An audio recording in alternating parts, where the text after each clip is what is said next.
दिल के अरमा आंसुओं में बह गए भाई साहब, बह गए आपके भी और मेरे भी, हम सबके बह गए क्योंकि मतलब इस टीम ने हमें वो ख्वाब लेने की, ख्वाब देखने की वो इजाजत तो दी थी, पर जब 63 पर 8 आउट हो गए, पूरे एक ही सेशन पूरी टीम सिमट गई, 3.5 दिन में मैच खत्म हो गया, तो वो जो तीसरे दिन लड़ाई देखी थी उसको फॉलो अप नहीं कर पाए चौथे दिन, और 1-1 की बराबरी पे खड़ी है श्रृंखला। जी हाँ, Ollie Robinson man of the match बन गए और रूट के रन्स बन चुके हैं, पुजारा ओवरनाइट आउट हो जाते हैं, ऑफकोर्स कोहली अर्शतक बनाते हैं, पर are there problems? Of course there are, but are there positive? Of course they are. उनके सबके बारे में बात करते हैं बात, और स्टीव हार्मिसन आए थे और जिमी एंडरसन के बारे में हम बात कर रहे थे। Jimmy the legend of Jimmy Anderson, उसकी थोड़ी मैं आपसे क्लिप्स शेयर करता हूं। मेरा आज का ट्रिविया यह है कि वो कौन से आखिरी खिलाड़ी थे before Devon Conway. Now listen to this properly, वो आखिरी खिलाड़ी कौन से थे बिफोर डेवन कॉनवे जिनका टेस्ट मैच के डेब्यू पर दोहरा शतक था मेरे यार, double century. Do you know him? Hashtag Akashvani. और इस पर ये थोड़ी सी सैड हो गई कहानी यार, क्योंकि ना मैंने बड़े मतलब दिल से मतलब ख्वाब वो आस लगाई थी कि आज कुछ खास होगा, मतलब इस दिन तो कुछ खास होने वाला है, पर हुआ नहीं यार। आई मीन चौथा दिन था और नई गेंद थी, और यहाँ ना मुझे वो नासिर हुसैन साहब के ना वो शब्द मेरे दिमाग में गूंज रहे हैं। कोलकाता की सब बात कर रहे थे, कमबैक की बात कर रहे थे। It was could have like a gigantic kind of comeback की आप 78 ऑल आउट हो जाता, उसके बाद भी आप जीतने की वो जरूरत, वो जीतने की सोच भी रख सकते हो, मतलब उसकी भी जरूरत कर सकते हो ये, लेकिन कर रहे थे हम तो सोच रहे थे कि दोस्त आप 140 रन पीछे हैं, 8 विकेट हाथ में, थोड़ा सा भी ठीक खेले, 120-25 आगे चले गए, तो इस टीम को तो 50 ओवर में आउट किया हमने यार।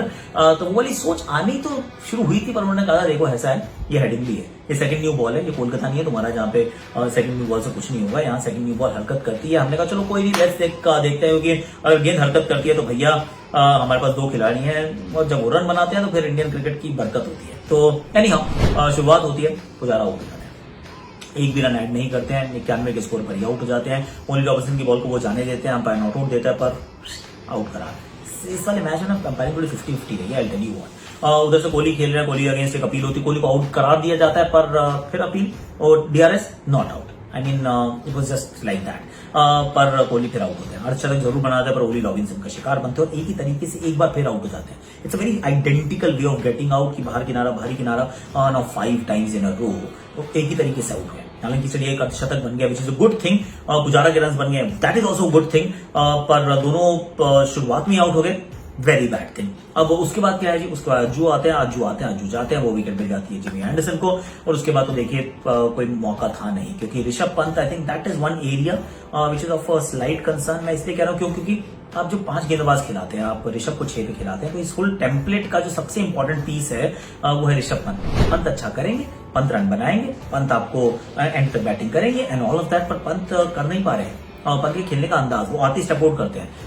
5 गेंदें खेली, मतलब टीम, आप 3.5 दिन का मैच भी नहीं हुआ है, आप फंसे हुए हैं, टीम ऑल आउट हो रही है, और आप दूसरी नई गेंद से चल के खेल रहे हैं, तो क्यों इसलिए खेल रहे हैं? क्या आपको अपने डिफेंस पे पूरा कॉन्फिडेंस नहीं है, या फिर this is a strategy that you going to follow till the hilt, की जब तक आप पूरी तरह से आउट नहीं हो जाते? It's a strange one. तो ऋषभ पंत को ढूंढना पड़ेगा भैया, क्योंकि जब आप ऐसे खेलते हैं ना तो रन बनाते तो तालियां, लेकिन जब आप आउट हो जाते हैं तो फिर थोड़ी सी कई बार वो गालियां, तो ये होता है, this is how it is. पर मोर इम्पोर्टेंटली ऋषभ की जो अच्छी पारियां आई हैं वो इस तरीके से खेलते हुए नहीं आई हैं। जस्ट थिंक अबाउट इट, वो ऐसा नहीं है कि जो गावा में रन बनाए थे, जो सिडनी में रन बनाए थे, इसी तरीके से कूद के खेल के बनाए थे, बहुत मैच्योर पारियां थी। So that is something that is missing at this point in time, and that is what I really hope कि वो बदल जाए। इंग्लैंड की तारीफ है भैया, क्योंकि लॉर्ड्स में सब कह रहे थे how did you do that, now they saying wow what a team. तो 9 दिन के अंदर 3 बदलाव, 9 दिन और एक test match in, that's what this team has done.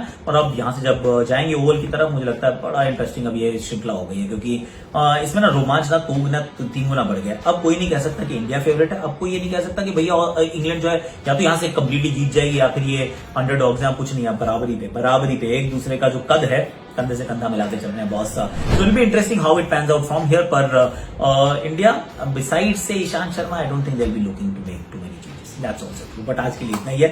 जरा स्टीव हार्मिसन साहब के पास चलते हैं, क्योंकि वो थे, साथ में थे इरफान पठान, और हम बात कर रहे थे जिमी एंडरसन के बारे में। That was about 2 years ago, and I couldn't believe, I was in Barbados. Jimmy Anderson, day before a game, is doing sprints like you'd not believe. He's running up and down the field, and I'm going, wow. And Jimmy was about 37 at the time, And I remember having a conversation with Jimmy saying, "What are you doing? Yeah, surely you've just got to be putting your boots up. You've not got long left, mate. You can't just keep sprinting like that and then expecting to bowl 25 overs." And he said, "If I don't do this, I won't be able to bowl the 25 overs." So I think his run-ups nice and rhythmical. He's got a great action at the crease, which works for him.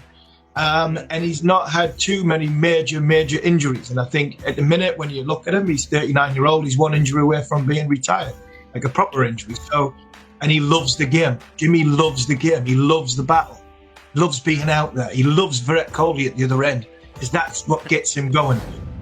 You look at the numbers, and every number you're going to see with somebody who's got so many wickets like Jimmy, it stacks up because of how long he's played, and his ability to just put pressure on batsmen and their technique, for me, is what makes him great.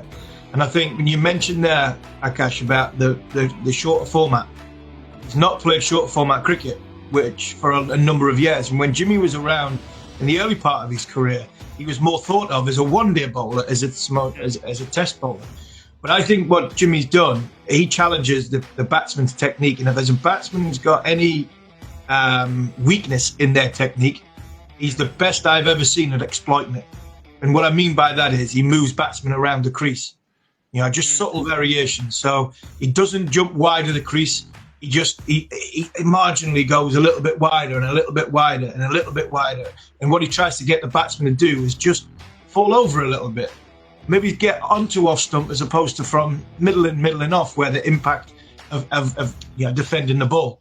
And what he does then is, if there's any weakness in the technique, and what I mean by the weakness of the technique is the shorter format game, for me, at the top order batsmen are nowhere near as good defensively as what they used to be, probably 15 years ago. And I think what you tend to see now is there's a gap between bat and pad. And Jimmy, more often than not, he bowls to a plan to then go for the kill. And you can do that in England because the ball does move a lot more for a lot longer. And I think that's what makes him so good. One thing I will say is he was skillful from the very, very first moment that he came in, baby-faced, and just joking with Parthiv Patel about how young he was when he came into the England group, making his debut at Lords. And Jimmy had everything. He could bowl quickly. He could bowl a bouncer, he could bowl a Yorker, he had great slow ball change up, especially when he played one-day cricket, in swing, out swing. The problem Jimmy had when he first came on the scene was he wanted to bowl them all in one over. And I think once he sort of slowed down a little bit, and it probably wasn't until I got dropped in 2007 or 2008 in New Zealand. Broad and Anderson came in for Hogarth and Harmison. And then all of a sudden, Jimmy and Stuart Broad developed this partnership. And they developed a bowling unit between the two of them that worked for the next 10, 12 years. And that was, not going for many runs, putting relentless pressure on batsmen because of the Duke ball in England. You can do that. And between the two of them, they forged a fantastic partnership. And Jimmy hasn't missed many matches. He's got quite an economical run-up, great wrist position. And I even look now, and I don't know about anybody else, but when I see 165 test matches as a fast bowler, my bones just shudder just thinking about it because it's a ridiculous number. So, no, his longevity's been brilliant. And when you talk about greatness, I think he might be the last one that we talk about in the great terms, especially when fast bowlers and numbers are concerned in test match cricket. If you look at the other numbers, other names, Glenn McGrath had a partner. Majority of the time, Brett Lee, Gillespie, those sort of guys working in tandem. Courtney Walsh, Courtney Ambrose. Were their partners as well. Dale Steyn had Mokel with him as well. Kapil Pachi was regularly the exception because he didn't have that one regular partner all the time going around. Later stage, he definitely found. But majority of the bowlers, if you look at Wasim and Waqar used to work in tandem also. And because when you have pressure from the other end as well, you always bowling against the newer batsmen. And it's always better to bowl against newer batsmen than the set batsmen. So if you are the only one who's taking wickets, and wickets is not coming from the other end, I think these numbers still would be great, still would be very, very, very good. but I think that does affect that having 629 wickets. You need to have a partner on the other hand. It's very similar to batsmen. When they have a partnership, you need the batsman to understand when to run, like Virendra Sehwag and Gautam Gambhir used to do it, tap and run. You need to have that understanding as well, where you can rotate the strike. If a batsman is struggling for a particular bowler, you don't need to give him strike. Those sort of understanding batsmen have, similar understanding bowlers have as well. Some might actually get in trouble in the outswing, some in swing. But a guy like Jimmy Anderson, absolute goal to have in your team. He can do both, but you still need a partner. है ना मजेदार बात। GOAT, greatest of all time, Jimmy Anderson. अब उनको क्या खास बात बनाती है वो हमने आपको शेयर कर ही दिया। आपने ये वॉच अलॉन्ग देखा करो यार, बड़ी अच्छी अच्छी बातें करते हैं। पर जो मैंने आपसे सवाल पूछा था डेवन कॉनवे से पहले कौन से थे वो आखिरी बल्लेबाज जिन्होंने डेब्यू पे दोहरा शतक जड़ा था, नाम है काइल मेयर्स। ये काइल मेयर्स 210 नॉट आउट चौथी इनिंग में चेज करते हुए 210 बनाए थे और मैच जीता था बांग्लादेश के खिलाफ।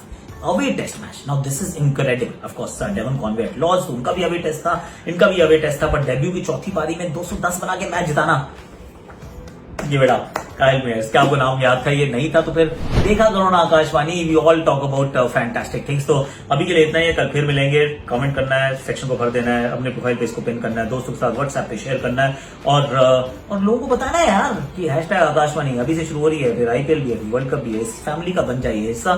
Thank you so much. जाते जाते आपके शॉट्स मेरी आकाशवाणी। ये जनाब, अरे भाई साहब ये एक बार दोबारा दिखाइए। आप किया कैसे आपने ये? ओ वाओ वाओ, चैलेंज है बॉस, कोई करके दिखा दे।